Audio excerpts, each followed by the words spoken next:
Ito ang balita. Mula sa bulwagang pambalitaan ng UNTV, si Bernard Danis. Magandang tanghali.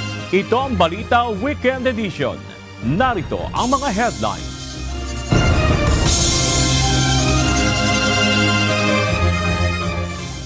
Attorney Nicholas Kaufman hiniling sa ICC na payagan siyang mag-withdraw sa kaso ni dating Pangulong Rodrigo Duterte. Isa pang abogado ni FPRRD umatras na rin. Umano'y pera kapalit ng yes vote sa impeachment ni Vice President Sara Duterte, itinanggi ng House Committee on Justice. Kampo ni PGMN founder at CEO Francis Mabanta, gagawin ng lahat ng legal na paraan upang pansamantalang makalaya. News anchor ng istasyon na si CJ Hiro, ipinatatawag ng NBI sa Lunes. At fuel sharing at regional power grid, suportado ng ASEAN leaders. Ilang hakbang ang napagkasunduan ng mga leader ng Association of Southeast Asian Nations o ASEAN na may kaugnayan sa krisis sa enerhiya at seguridad sa pagkain. Ito'y matapos ang naganap na 48th ASEAN Summit and related meetings sa Mactan, Cebu kahapon. Ito ang balita ni Nel Maribuhok. Nagkasundo na ang mga leader ng Association of Southeast Asian Nations o ASEAN na i-endorso ang mabilis na implementasyon ng regional energy sharing mechanisms at power interconnectivity projects sa gitna ng patuloy na banta ng pagkagambala ng fuel supply dahil sa gulo sa Middle East. Sa press conference ni Pangulong Ferdinand Marcos Jr. na chairman ng ASEAN, sinabi niya na suportado ng ASEAN leaders ang lalong pagpapalakas ng kooperasyon pagdating sa energy security. Leaders agreed on the importance of stable and reliable energy supply chains, greater energy interconnectivity, and accelerated diversification towards renewable and alternative sources, aligned with our long-term climate commitments and designed to reduce dependence on volatile external markets. Ito ay sa pamamagitan ng ratifikasyon ng ASEAN Framework Agreement on Petroleum Security o APSA, kung saan sa pamamagitan nito tutulungan ng ASEAN ang mga miyembro nito na nakararanas ng fuel shortage. Isusulong rin ng ASEAN leaders ang pagsasakatuparan ng ASEAN Power Grid. We pushed for the operationalization of the ASEAN Power Grid, connecting the electricity networks of all 11 member states to enable cross-border power trading, support renewable integration, and deliver more affordable electricity to nearly 700 million people. Sumentro ang 48th ASEAN Summit sa pagtalakay sa usapin sa energy supply, bukod pa sa pagtitiyak ng matatag na supply ng pagkain sa rehiyon. Nel Maribuhok, UNTV News and Rescue. Diyos ang aming sandigan, serbisyo publiko ang aming pinahalagahan. Humiling sa International Criminal Court si British-Israeli lawyer Nicholas Kaufman na payagan siyang umatras bilang lead counsel ni dating Pangulong Rodrigo Duterte. Ayon kay Kaufman, nagpa siya umano si Duterte na kumuha ng panibagong abogado para sa kanyang depensa sa kasong crimes against humanity kaugnay ng war on drugs. Binanggit din ni Kaufman na natapos na noong March 31, 2026 ang kanyang isang taong kontrata bilang counsel ng dating Pangulo. Sa hiwalay na pahayag, nagpasalamat si Kaufman kay Duterte at sa mga supporter nito sa ipinakitang suporta sa kanyang serbisyo bilang abogado ng dating Pangulo. Samantala, pinayagan na rin ng ICC Trial Chamber 3 ang pag-atras ni Dov Jacobs bilang Associate Counsel matapos umanong baguhin ni Duterte ang kanyang defense team. Nakatakda naman sa May 27, 2026 ang susunod na status conference para sa trial phase ng kaso ng laban sa dating Pangulo. Humihingi ng katiyakan ng mga biktima ng drug war na hindi maantala ang kaso ni dating Pangulong Rodrigo Duterte sa International Criminal Court matapos ang pagbabago sa kanyang defense team. Ayon sa human rights lawyer at assistant counsel sa ICC na si Attorney Cristina Conti, may karapatan si Duterte na pumili ng sariling abogado, ngunit hindi ito dapat magdulot ng delay sa pag-usad ng kaso. Iginiit ni Conti na ang pagkuha ng bagong abogado ay hindi nangangahulugang magsisimula muli ang proseso o magkakaroon ng panibagong legal remedies. Inaasahang ihahain ng mga biktima ang kanilang mga concerns sa nakatakdang status conference ng ICC sa May 27, 2026.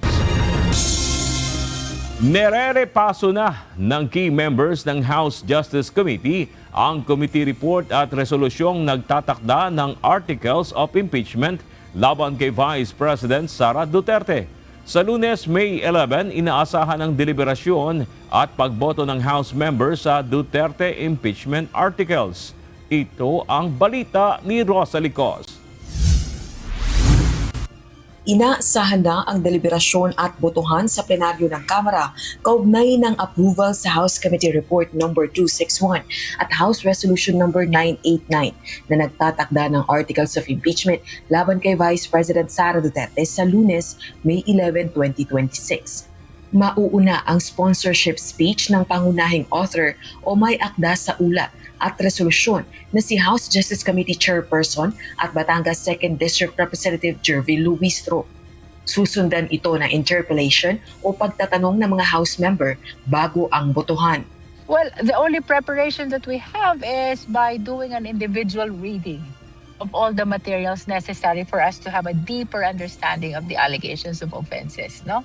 Sa akin naman, it is merely reporting in the plenary that is for Monday, basically kung anong laman ng committee report. That will be the same substance that you will be hearing from me when I deliver my sponsorship speech. As to the number of interpellators, I don't have any idea, but I anticipate that it will be the same questions which were discussed during the justice proceedings. Kabilang naman si House Senior Deputy Minority Leader at mamayang Liberal Party List Representative Leila De Lima sa naghahanda para sa deliberasyon. We're just reviewing the committee report again, reviewing the committee report, reviewing the resolution, setting forth the articles of impeachment. Sa panuntunan ng Kamara sa impeachment proceedings, roll call ang botohan para sa approval ng resolusyon. Ang magtatala ng boto ng bawat House member ay ang Secretary General. Kapag hindi bababa sa 106 na mga kongresista ang bumoto ng pabor sa committee report at resolusyong nagtatakda ng articles of impeachment, mangangahulugan ito ng impeachment ni VP Duterte. I-endorso ang articles of impeachment sa Senado para sa isang paglilitis. Maghahalal din ang plenaryo ng Kamara ng 11 miyembro bilang impeachment prosecutors. Rosalie Cos, UNTV News and Rescue. Diyos ang aming sandigan, serbisyo publiko ang aming pinahahalagahan. Itinanggi ni House Justice Committee Chairperson at Batangas 2nd District Representative Jervy Luistro ang alegasyon ni Vice President Sara Duterte kaugnay ng proseso ng impeachment laban sa kanya. Ayon sa pangalawang Pangulo, maraming nangwarta gamit ang kanyang pangalan. Tugon ito sa tanong sa Vice Presidente kaugnay ng kasiguraduhan ng ilang mambabatas ng pagka-impeach sa kanya sa Kamara. Madami ang pumipera gamit ang pangalan ko. So, unta mawisikan na ilahang mga constituents sa kwarta sa ilahang bulsa. Wala po tayong na-encounter na mga ganyang offer. As a matter of fact, we consumed 2 months in the Justice Committee. Wala pong kumausap sa akin, nag-alok sa akin, nanakot sa akin. I deny the statement of the Vice President. Bukod dito, itinanggi rin ng House Justice Panel Chairperson ang alegasyon ng presidential sister na si Senator Amy Marcos na may alok na ilang milyong pisong halaga ng cash, karagdagang alokasyon sa maintenance and other operating expenses kada buwan at mahigit 100 milyong pisong halaga ng mga proyekto para sa House members kapalit umano ng kanyang yes to impeachment vote. And I deny that pronouncement of Senator Amy, with all due respect to her. Wala po akong na-encounter na ganyan. Tiniyak ng kampo ni Peanut Gallery Media Network founder and CEO Franco Mabanta na gagawin nila ang lahat ng legal remedy upang pansamantala itong makalaya mula sa NBI detention facility. Kahapon hindi nakapagpiyansa ang kampo ni Mabanta dahil sa ilang umanong problema sa papeles mula sa korte. Samantala, pinaharap naman sa NBI sa Lunes ang isang anchor ng PGMN na si Camille Jensen CJ Hiro para sagutin ang alegasyon ng umano'y extortion kay dating House Speaker Martin Romualdez. Ito ang balita ni Benedict Samson. Bigong makapagpiyansa kahapon ang kampo ng Peanut Gallery Media Network o PGMN founder at CEO na si Franco Mabanta kasama ang 4 na iba pa. Ito'y matapos silang maaresto ng mga tauhan ng National Bureau of Investigation dahil sa umunay pangingikil ng nasa 300 million pesos kay dating House Speaker Martin Romualdez. Ayon sa legal counsel nito na si Attorney Bernice Piñol Rodriguez, ginagawa nila ang lahat ng legal remedy para sa pansamantalang kalayaan ni Mabanta. I don't want to say anything and preempt our moves, but we are exhausting every possible legal remedy available just to ensure that the case will be dismissed and that our clients will be released as soon as possible. Dagdag pa ng abogado, bagamat may inirekomenda ng halaga ng piyansa ay hindi pa rin nakalaya si Mabanta dahil sa mga requirement na kailangan pa nilang ayusin. The bail that was pegged was 120,000 per person. So there are a lot of regulatory and mga reportorial, mga paperworks. It really made us so busy the whole day, super busy the whole day. But we understand this is part of the process, and so we're just gonna go through everything, and we are very optimistic still. Sinabi pa ng abogado na nasa maayos namang kalagayan ang 5. Oh, they're very good. They're very good. So we spend a lot of time together as a team, and they're in high spirits. I admire their strength. Yung mental fortitude nila is something else. So yeah, I'm very happy about that. Posible naman na umabot hanggang sa Lunes ang pananatili ni Mabanta sa NBI detention facility. Samantala, ipinatatawag na rin ng NBI ang isang PGMN anchor na si Camille Jensen CJ Hiro sa darating na Lunes, May 11 ng alas 10 ng umaga. Sa naunang pahayag ng NBI, itinuturing nilang person of interest si Hiro dahil sa pagkakasama nito sa affidavit ng complainant. Sa ngayon ay wala pang pahayag ang PGMN at si CJ Hiro patungkol sa sabina ng NBI. Benedict Samson, UNTV News and Rescue. Diyos ang aming sandigan, serbisyo publiko ang aming pinahahalagahan. Nakapagpiyansa na kahapon ng umaga ang dating mamamahayag na si Jay Sonsa at vlogger na si Jeffrey K. Eric Celis dahil sa kasong cyber libel na isinampa sa kanila ng National Bureau of Investigation o NBI. Kahapon nagtungo ang dalawa sa Pasay Regional Trial Court, Branch 111 para sumuko sa korte matapos lumabas ang warrant of arrest at kaagad din na nakapagpiyansa ng 10,000 pesos ang bawat isa. Nagugat ang reklamo dahil sa pagpo-post umano ng mga ito sa pekeng medical certificate ni Pangulong Ferdinand Marcos Jr. Sa ngayon ay pansamantalayang malaya sina Sonsa at Celis at nangakong susunod sa alituntunin ng batas. Abiso sa mga motorista, posibleng magpatupad ng dagdag bawas sa presyo ang mga kumpanya ng langis sa susunod na linggo. Base sa resulta ng 4 na araw na trading sa international market, maaaring magkaroon ng 9 na piso kada litro na rollback sa presyo ng diesel. Habang inaasahan rin na mababawasan ng 12 pesos ang kada litro ng kerosene. Samantala, posible namang tumaas ang presyo ng gasolina ng mahigit sa piso ang kada litro. Sa Lunes, inaasahang iaanunsyo ang final oil price adjustment na ipatutupad naman ng simula sa Martes, May 12. Sinimula na ngayong araw, May 9, ang pangongolekta ng toll sa Cavitex C5 Link Segment 3B matapos itong maunang maantala. Ayon sa Toll Regulatory Board, ipinatutupad na rin ang updated toll rate matrix sa naturang expressway segment. Para sa mga bumabiyahe mula Parañaque hanggang Taguig, aabot sa 59 pesos ang toll fee para sa Class 1, 117 pesos para sa Class 2 at 176 pesos naman para sa Class 3 vehicles. Samantala, kung magmumula naman sa Taguig papuntang Rojas Boulevard o Zapote, 97 pesos ang babayaran ng mga Class 1 vehicles, 194 pesos sa Class 2 habang 291 pesos para sa Class 3.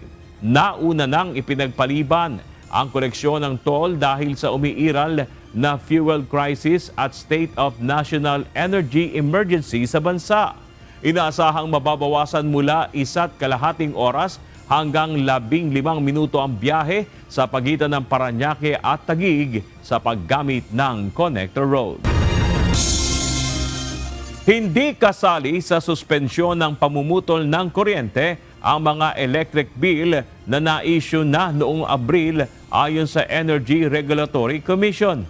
Nilinaw rin ng komisyon na lahat naman ng mga electric bill simula May 1, gaano man kalaki ang konsumo, ay hindi maaring putulan ng kuryente.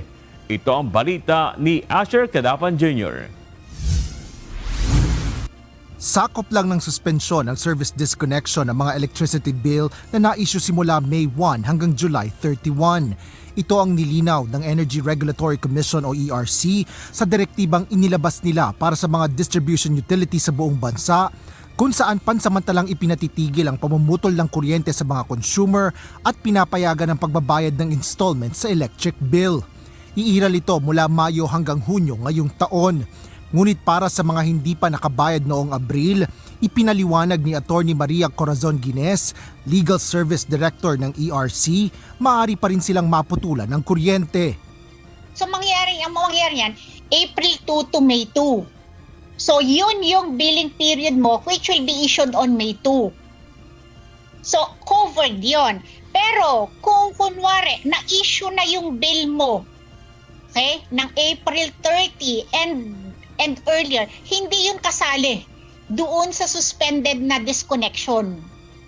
Kapag na-issue ang bill simula May 1 hanggang July 31, maaaring gawing installment o utay-utayin ang pagbabayad sa loob ng 3 buwan. Halimbawa, kung 900 pesos ang bill mo na na-issue ng May 1, hahatiin ito para sa 3 buwang pagbabayad. Ibig sabihin, maaari kang magbayad lamang ng 300 pesos sa due date ng bill sa buwan ng May, June at July hanggang sa mabuo ang 900 pesos. Kaya sa buwan ng Hunyo, kung 1,200 pesos ang aktual na bill para sa konsumo, idadagdag dito ang 300 pesos na ikalawang installment sa May bill. Kung susumahin, 1,500 pesos ang dapat bayaran sa electric bill na may issue sa June, maliban na lang kung mag-a-apply ulit ng installment para sa naturang buwan. Binigyan diin ni Atty. Guines na otomatiko ang installment sa mga kumukonsumo ng 200 kWh o mas mababa pa. Ibig sabihin nito ay hindi na kailangan mag-apply para rito kundi maaari lang magbayad ng 1/3 o 1/3 bahagi ng bill at otomatiko na itong magiging 3 months installment.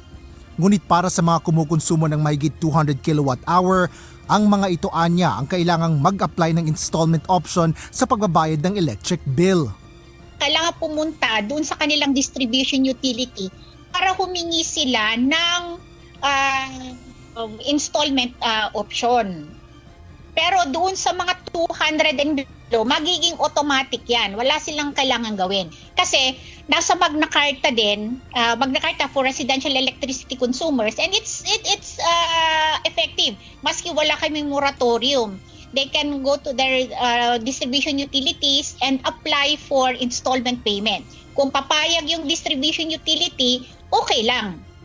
Kung hindi naman kayang magbayad ang consumer sa mga bill na na-issue sa mga naturang buwan, ay hindi pa rin maaaring putulan ng mga ito ng kuryente. Ito ay kahit mas mababa o higit sa 200 kWh ang kanilang konsumo. Theoretically, pag sinabi natin na ang bill date mo May 2, maski 1,000 kWh pa yan, maski 5,000 pa yung bill na yan, for May, June, July, pag hindi mo nabayaran, hindi ka mapuputulan. Pero pagdating mo ng Agosto, di syempre nagpatong-patong na yung mga bill mo na yan. Kailangang bayaran mo na yan kasi pag hindi mo bayaran, mag-i-issue na yan, mag-i-issue na yung distribution utility mo ng notice of disconnection. Pag hindi mo nabayaran dun sa due date, baka maputulan ka. Dagdag pa ng ERC, hindi muna makatatanggap ng disconnection notice sa mga consumer para sa mga hindi nabayarang bill na na-issue simula May hanggang July. Ngunit kapag dumating ang Agosto at hindi pa rin nababayaran ng kanilang electric bills, ay maaari nang magpatupad ng service disconnection. Maliban na lang kung nasa ilalim ang mga ito ng installment scheme kung saan maaaring bayaran ng iba pang bahagi ng bill sa mga susunod na buwan. Nagbabala rin ng ERC na kung hindi magbabayad ang mga consumer sa mga naturang buwan ay maaaring maipon ang kanilang babayarin. Bunsod nito, hinimok ang mga consumer na magbayad ng electric bill batay sa orihinal na due date nito lalo na sa mga may kakayahang magbayad. Asher Kadapan Jr., UNTV News and Rescue. Diyos ang aming sandigan, serbisyo publiko ang aming pinahahalagahan. Habang patuloy ang pagtaas ng presyo ng mga pangunahing bilihin, mas ramdam ngayon ng maraming pamilyang Pilipino ang hirap sa araw-araw na pamumuhay. Mula sa pamamalengke hanggang sa maliit na negosyo, pilit na kinakaya ng mga Pilipino ang epekto ng mataas na inflation na lalo pang nagpapabigat sa kanilang gastusin. Ito ang balita ni Ryan Lacanlale. Ramdam ni Aling Dolor ang epekto ng pagtaas ng mga bilihin at pangangailangan ngayon, lalo na't 8 ang kanyang mga anak at may karamdaman ng asawa. Upang makatulong sa kanyang mga anak sa kanilang mga gastusin sa araw-araw, patuloy siyang nagtitinda ng mga chichirya upang kahit papaano ay may maiambag siya sa kanilang panggastos. Dati mamalingki ako, 200 o 300 okay na. Ngayon 500 kulang. Sa totoo lang nga, isang kainan lang namin kasi medyo marami din kami. Ang 500 talaga kulang. Sa isang kainan pa lang yun. Eh dati 300, sobra-sobra pa. Ngayon wala na. Sabi ko nga, nararamdaman mo talaga yung epekto ng pagtaas. Pero wala tayong magagawa eh. Si Nanay Luz Cook sa isang karinderya sa Baclaran, dumadaing sa sobrang tumal ng kanilang benta. Aniya napilitan silang magtaas ng presyo ng kanilang mga ulam dahil na rin sa taas ng presyo ng mga bilihin. Mula sa dating 50 pesos, wala silang magawa kundi itaas sa 75 pesos ang kada order ng kanilang ulam. Pero simula nang magtaas sila ng presyo, tumumal na rin ang mga kumakain sa kanilang karinderya dahil nagtitipid na rin ang kanilang mga customer. Yung mga pagkain namin dito, hindi halos na uubos ng sobrang tumal. Kakaunti lang yung namimili. May araw naman din na nauubos, pero karamihan talaga ng araw, hindi nauubos lahat. Kaya gumagawa na lang kami ng paraan kung ano yung medyo nakakabili yung mga yung katulad ng gulay, kung gusto nilang kalahati, binibigyan namin para lang makakain. Hindi na sila bumibili ng isang order. Kasi pinagkakasyan nila yung budget nila sa umaga, tanghalian. Ilan lamang sina Dolor at Luz sa mayorya ng mga Pilipino na hirap nang makaagapay ngayon dahil sa patuloy na pagtaas ng mga bilihin. Gayon din ang iba pang mga serbisyong binabayaran ng mga consumer. Kamakailan iniulat ng Philippine Statistics Authority o PSA na sumampa sa 7.2% ang naitalang inflation rate sa bansa para sa buwan ng Abril ngayong taon. Batay sa pag-aaral ng PSA, ang dating 1,000 pesos noong 2018, ngayon ay nasa 1,072 pesos na ang katumbas nitong halaga. Ayon sa Philippine Amalgamated Supermarkets Association, talagang nagkaroon ng pagtaas ng presyo ng mga pangunahing bilihin, lalo na sa mga maliliit na mga produkto. Ilan anya sa dahilan nito ay ang magkakahalong epekto ng kalamidad, giyera sa Middle East, gayon din ang isyu ng korupsyon sa Pilipinas. Ayon sa Executive Director ng grupo na si Steven Cua, bagamat maliit lamang ang dagdag presyo sa mga ito, may epekto pa rin ito sa mga mamimili. So with these different pictures of uncertainty, ang ibang negosyo ay walang magawa kundi kailangan mag-check up ng prices if they don't wanna decrease their production and lay off people, which will even be worse for everyone, di ba? Tandaan mo na meron tayong mga manufacturers din. Hindi naman based in Metro Manila. May based in Cebu, may based in Mindanao. So, to get their products continued on the shelves of supermarkets in Metro Manila, the cost of shipping, the cost of transportation, is slowly killing them, di ba? So, they have to adjust their prices. We must understand. Dagdag pa nito, kahit na humupa ang giyera sa gitnang silangan, hindi rin ito agad makakaapekto sa presyo ng mga bilihin. First half tayo ngayon, di ba? Nagtitiis tayo, hoping that by second half medyo may konting liwanag, may konting briefer, no? Kumbaga recess ng konti, no? Okay, pero mukhang hindi pa rin. Mukhang hatak-hatak pa rin yan. What we are afraid of is if this turns into stagflation, which is minimum growth, konti na lang ang growth ng ating economy, malaking tinaas ng presyo. Saan mo konti pambayad? Diba? Kapag ganyan, ang hirap umahon. Huwag sana tayong umabot doon. Ayon naman sa ekonomista na si Professor Carlos Manapat, sa ngayon ay nagagamit pa ng maraming Pilipino ang kanilang kaunting ipon o savings upang matustusan ang araw-araw na pangangailangan. Ngunit iginiit niya na kailangan pa ring ipagpatuloy ng pamahalaan ang pagbibigay ng ayuda sa mga sektor na pinakaapektado ng inflation. Maraming pwedeng gawin ng government, no? For example, wag muna nilang itaas muna kung ano yung gusto nila itaas. Pwede silang magbigay ng coupons dun sa mga tao na nangangailangan ng tulong para maibsan yung problema nila sa inflation. Kasi yung mga nasa laylayan ng lipunan, mas konti na yung kinakain nila. So kung yun ang problema nila, so supportahan ng government yun. So they can give food coupons or some other things aside from cash. Kung may problema pa rin sa mga drivers, as I can see it, may problema pa rin, tuloy pa rin yung ibibigay nilang ayuda. Hindi rin anya dapat mapabayaan ng middle class na malaki ang naiaambag sa ekonomiya, ngunit kadalasan ay hindi gaanong nakatatanggap ng suporta mula sa pamahalaan. Dagdag pa niya, mahalaga ring pagtuunan ng pansin ng gobyerno kung paano makakahikayat ng mas maraming mamumuhunan mula sa ibang bansa at makatulong sa pagbangon ng ekonomiya. Ryan Lacanlale, UNTV News and Rescue. Diyos ang aming sandigan, serbisyo publiko ang aming pinahahalagahan. Ngayong nasa kamay na ng Philippine Health Insurance Corporation of PhilHealth ang 60 billion pesos na pondong unang binawi ng gobyerno. Tiniyak ng state health insurer na gagamitin nila ito upang palakasin ang kanilang serbisyo. Sa gitna nito, may suwestyon ng ilang senador kaugnay ng nangyaring balik pondo. Ito ang balita ni Evan Alvarez.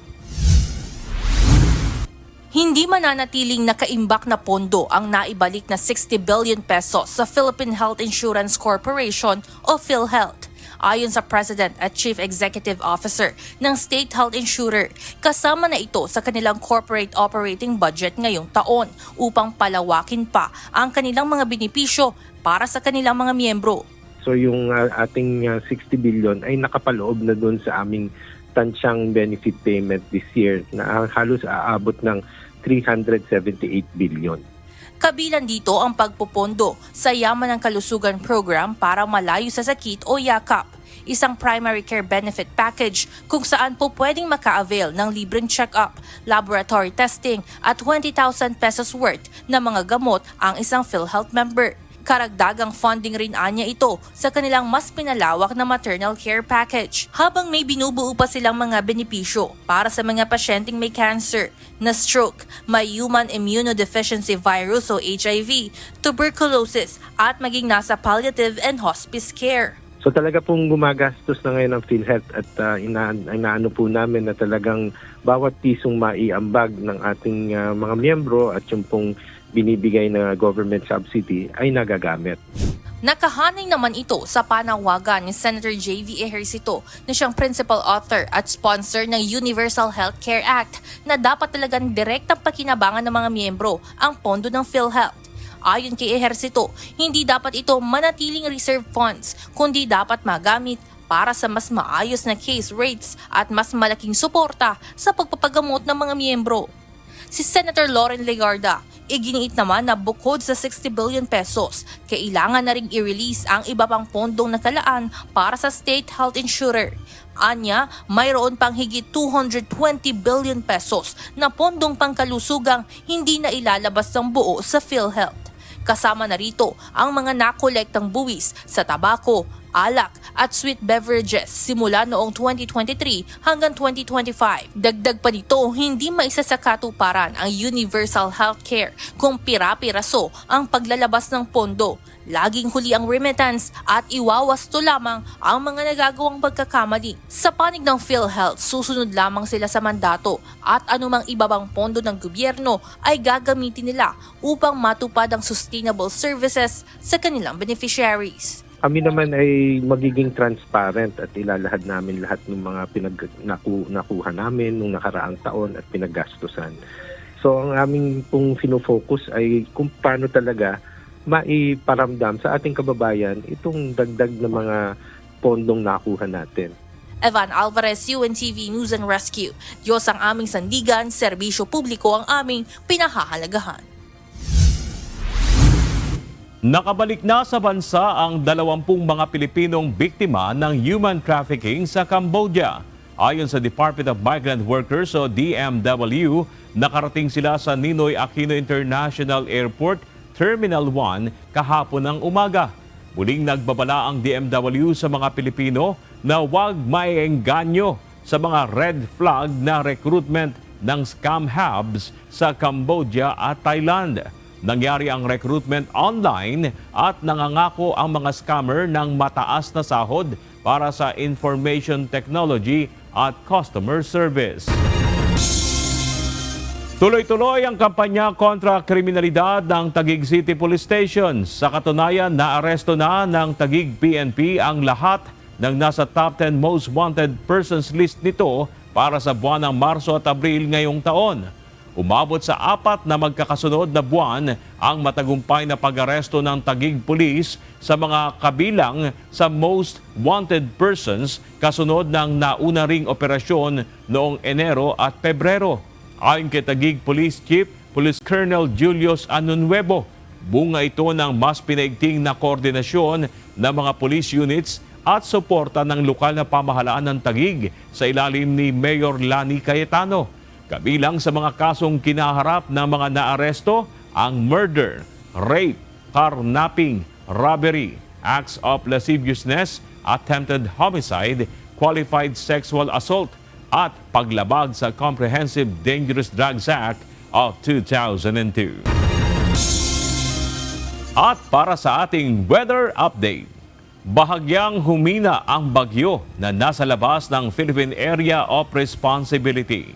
Batay sa latest forecast ng Pag-asa, huling namataan ang bagyong Hagupit sa layong 1,065 kilometers silangan ng northeastern Mindanao. Taglay nito ang lakas ng hangin na aabot sa 65 kilometers per hour at pagbugso na 80 kilometers per hour. Kumikilos ito sa direksyong kanluran sa bilis na 20 kilometers per hour. Ayon sa Pag-asa, inaasahang papasok ng PAR ang Tropical Storm Hagupit at papangalanang Bagyong Kaloy. Bagaman papasok ng PAR, ayon sa Pag-asa, inaasahang hihina rin ang bagyo at inaasahang magiging low pressure area o LPA na lamang sa Lunes, May 11.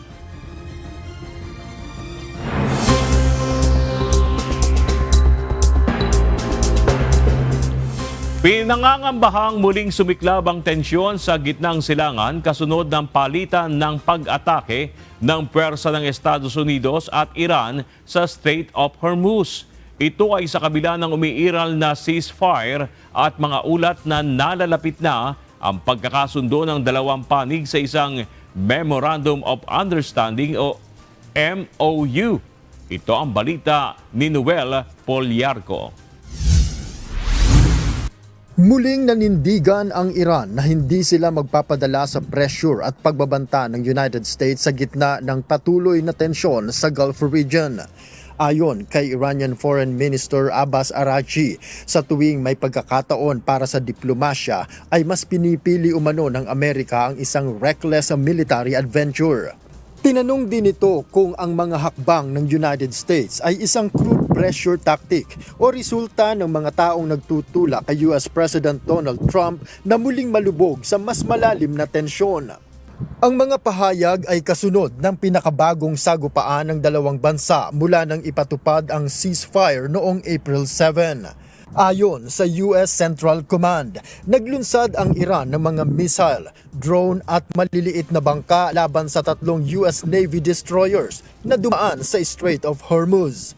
Bilang ganti, tinarget ng US force ang mga missile at drone sites ng Iran pati na ang mga command at surveillance facilities nito. Sa panig naman ng Iran, inakusahan nito ang Amerika ng paglabag sa umiiral na ceasefire matapos targetin ang isang Iranian oil tanker at isa pang vessel na papasok sa Strait of Hormuz. Ayon sa mga Iranian authorities, naglunsad din umano ng airstrikes ang United States sa mga coastal area ng Bandar Kamir, Sirik at Keshem Island. Sinabi ng isang opisyal sa Hormozgan province na nasunog ang isa sa mga barko ay may 10 seafarers ang nasugatan sa insidente. Sa kabila ng mga sagupaan, iginiit naman ni US President Donald Trump na nananatili pa rin ang ceasefire sa pagitan ng dalawang bansa. They trifled with us today. We blew them away. They trifled. I call that a trifle. I'll let you know when there's no ceasefire. You won't have to know. If there's no ceasefire, you're not going to have to know. You're just going to have to look at one big glow coming out of Iran. And they better sign their agreement fast. Tinawag pa ni Trump na love tap ang naging palitan ng putok at sinabing hindi pa ito naglalagay sa tigil putukan sa ganap na panganib. Ngunit kasabay nito, muli rin siyang nagbabala na mas matinding pag-atake na posibleng harapin ng Iran kung hindi ito papayag sa peace deal na isinusulong ng United States. The talks are going very well, but they have to understand if it doesn't get signed, they're going to have a lot of pain. Kaugnay nito, patuloy pa ring naghihintay ang Washington sa formal na desisyon ng Iran kaugnay ng panukalang Memorandum of Understanding o MOU. Ayon kay US Secretary of State Marco Rubio, umaasa siyang maglalabas ang Iran ng isang serious offer sa mga susunod na araw. We're expecting a response from them today at some point. We have not received that yet. Ang nasabing panukala ay inaasahang magiging balangkas para sa mas malalim na negosasyon kaugnay ng digmaan, nuclear program ng Iran at pagbubukas muli ng Strait of Hormuz. Noel Poliarco, UNTV News and Rescue. Diyos ang aming sandigan, serbisyo publiko ang aming pinahahalagahan. Inanunsyo ni US President Donald Trump ang 3 araw na ceasefire sa pagitan ng Russia at Ukraine sa pangunguna ng Estados Unidos. Kasama sa napagkasunduan ang pansamantalang paghinto ng lahat ng opensibang militar at pagpapalaya ng tig-1,000 bilanggo mula sa magkabilang panig. Kinumpirma naman ni na Ukrainian President Volodymyr Zelensky at Russian leader Vladimir Putin ang kanilang pakikilahok sa ceasefire. Nauna nang nagbanta ang Russia ng massive missile strike sa Kiev sakaling maantala ang Victory Day celebrations nito. Sa kabila ng kasunduan, patuloy pa ring pinagbibintangan na magkabilang panig ang isa't isa ng paglabag sa mga naunang tigil putukan. Nagprotesta ang ilang dock workers at residente sa Tenerife laban sa pagdating ng cruise ship na MV Hondius na may naiulat ng mga kumpirmadong kaso ng hantavirus. Nagtipon ng mga demonstrador sa harap ng Parliament Building sa Santa Cruz upang ipahayag ang kanilang mariing pagtutol at pangamba sa posibleng panganib sa kalusugan ng paglapit ng barko. Hiniling ng mga ito ang mas mahigpit na safety measures at malinaw na impormasyon bago pa hintulutang dumaong ang nasabing cruise ship. Gayunman, una nang tiniyak ng World Health Organization at pamahalaan ng Spain na ligtas ang planong pagdaong ng MV Hondius at wala itong magiging direktang contact sa mga residente ng isla. Nakatakdang dumating ang MV Hondu sa Tenerife sa umaga ng May 10 at saka ililipat ang mga pasahero sa industrial port ng Granadilla habang isa sa ilalim naman sa quarantine ang ilang sakay ng barko. Muli nating balikan ang mga malalaking balitang naganap nitong nakalipas na linggo. Ito ang Balita Weekend Refresh.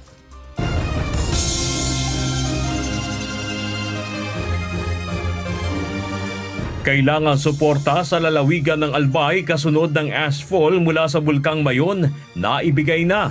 Tuloy-tuloy na clearing operation sa mga apektadong lugar, tiniyak ni Pangulong Ferdinand Marcos Jr. I spoke also to the governor and sabi naman niya that lahat ng needs ng Albay so far ay meron tayong suportang binigay. Report at resolusyong nagtatalaga ng articles of impeachment laban kay Vice President Sara Duterte, aprobado na ng House Justice Committee. If the Vice President is guilty, let the truth convict her. If she is innocent, let the process clear her. Pasay City Regional Trial Court humingi ng paumanhin sa dating broadcaster na si Jay Sonsa dahil sa pagkakamali sa warrant of arrest. Bago nag-start ang hearing, in fairness ng RTC judge natin, humingi siya ng paumanhin. So, this, in my long time of practice, ngayon ako narinig na isang judge tumayo, very humble enough, humingi ng paumanhin na sa pagkakamali nila. Bilang ng mga pulis na nakasuhan ngayong taon, mas tumaas. Mga pulis na may ranggong captain at staff sergeant, pinakamarami sa may kaso, ayon sa PNP Internal Affairs Service. Ang mataas na parusa dito, dismissal from the service, forfeiture of all benefits, including retirement din naman, forfeit yan. Inflation rate sa bansa pumalo sa 7.2%. Purchasing power ng piso bumaba na sa 73 centavos ayon sa Philippine Statistics Authority. Ang nag-ambag sa mas mataas na antas ng inflation para sa transport itong Abril ay ang mas mabilis na pagtaas ng presyo ng mga sumusunod. Gasolina na may 59.6% inflation rate at diesel na may 122.7% inflation rate at other passenger transport by road na may 4.1% inflation rate, particular dito ang pamasahe sa tricycle. Pangulong Ferdinand Marcos Jr. inatasan ng Agriculture Department na pababain ang presyo ng bigas sa merkado. Iniutos ng Pangulo na aksyonan ang mga hoarder at nagsasagawa ng profiteering. At kapag napatunayan na may sabwatan para tumaas ang presyo ng bigas, hindi mag-aatubili ang gobyernong kasuhan ang mga sangkot. Bilang ng sumusuporta sa impeachment ni VP Duterte sa Kamara, nasa 200 na umanong kongresista. I think as we speak, we are looking at almost 200 already. House members who are signifying their intent to support the impeachment. Land Transportation Office o LTO nangunguna sa inirereklamong ahensya ng gobyerno ayon sa Anti-Red Tape Authority. Latest, as of March 31, ang number one most complaint na po yung LTO. Senate Blue Ribbon Committee walang matukoy na overall mastermind sa flood control scandal ayon kay Senator Panfilo Lacson. I don't think there's an overall mastermind kasi nga di ba ano to driven by greed. Mayorya ng Lakas CMD at NUP members susuporta sa impeachment laban kay Vice President Sara Duterte. Pagdamay sa ilang kaanak ni VP Duterte sa impeachment complaint, itinuturing na unfair. Well, I think it's unfair dahil hindi naman sila Vice President and hindi naman sila ini-impeach. And tulad ng mga asawa at mga anak din ng mga congressman, they have the right to privacy being ordinary individuals and private citizens. Well, talaga naman kasama yung mga kamag-anak niya kasi kung matatandaan ng mga kababayan natin, yung mga naabuso sa kapangyarihan, mga kamag-anak din niya mula noon hanggang ngayon. Malacanang pinabulaanan ang alegasyon na kaibigan umano ni Pangulong Ferdinand Marcos Jr. ang social media personality na si Franco Mabanta. Pag-aresto ng NBI sa PGMN CEO, hindi pag-atake sa press freedom ayon sa National Bureau of Investigation. Hindi po siya kaibigan ng Pangulo, pero siguro mas nanaisin ko po kung ito po ang inyong itatanong dahil ito po ay mismong pinost ni Franco Mabanta. Baka ito po ang itanong nyo kung ano po ang relasyon niya sa mga Duterte. 38 seafarer na sakay ng MV Hondios negatibo sa hantavirus. Pagdaan sa health and safety protocol bago makauwi sa Pilipinas, tiniyak ng Department of Migrant Workers. All 38 Filipino crew have reportedly not been afflicted. Okay? Hindi sila nadapuan ng hantavirus. However, we continue to monitor their situation. 3 Pinoy seafarers nasa intensive care unit habang 4 na iba pa sugatan sa pag-atake sa Strait of Hormuz ayon sa Department of Migrant Workers. 3 ay nasa ICU, care in ICU. Thank you, sir. But wala pa naman tayong naiulat na meron sila na meron under threat yung kanilang buhay. But so far they are being treated. The information that I have right now is they're being treated in ICU. Driver ng kotse na ginamit sa gas and run sa Quezon City kamakailan, sumuko na. Ang depensa niya, base sa binigay niya kagabi, ay naibigay niya na raw yung card niya at nakapagbayad na raw po siya. Ilang Meralco customers nangangamba sa bill shock, pagpapahinto sa pagputol ng kuryente para sa lahat, anuman ang konsumo ayon sa Energy Regulatory Commission. Yung no disconnection, ito ay para sa lahat. So regardless kung ano yung konsumo mo, hindi ka nila putulan. Pagtaas ng tensyon sa Middle East, labis na ikinababahala ng ASEAN leaders. Pangulong Ferdinand Marcos Jr. nanawagan ng pagkakaisa ng mga bansa. ASEAN has expressed serious concern over the escalation of conflict due to the preemptive attacks initiated by Israel and the United States against the Islamic Republic of Iran on February 28, 2026, and the subsequent retaliatory attacks by Iran against several countries in the region. Vice President Sara Duterte nanindigan na hindi siya takot na matanggal sa pwesto. Alam nyo naman na hindi ko gusto maging president. Kaya nga ako hindi tumakbo noong 2022. Lalo na vice president, kaya nga ako tumakbong mayor noong 2022. So para sa akin, kung manatili akong vice president, well and good. Mas marami pa akong matutulungan through the office of the vice president. Kung hindi man din ako maging vice president, okay lang din sa akin. Ako Bicol Party List Representative Saldico nasa Paris, France ayon kay DILG Secretary John B. Cremulya. DILG minamadali ang Interpol request laban kay Ko bago pa maaprubahan ang asylum. He has a house in Champs-Élysées na 10 bedrooms na malapit sa Christian Dior. It's ganito kalaki yung taas yung mga ceiling ng 10 bedrooms. Probably worth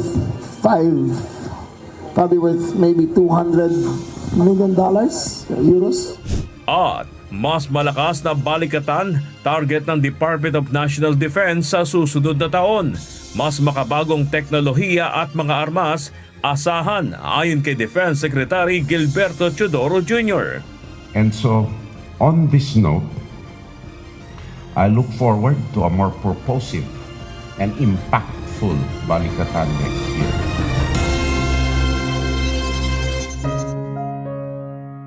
Narito naman ang salita ng Diyos na ating sandigan. Mula sa aklat ng Awit Kapitulo 34, versikulo 18, na nagsasabi, "Ang Panginoon ay malapit sa kanila na may bagbag na puso at inililigtas ang mga may pagsisising diwa."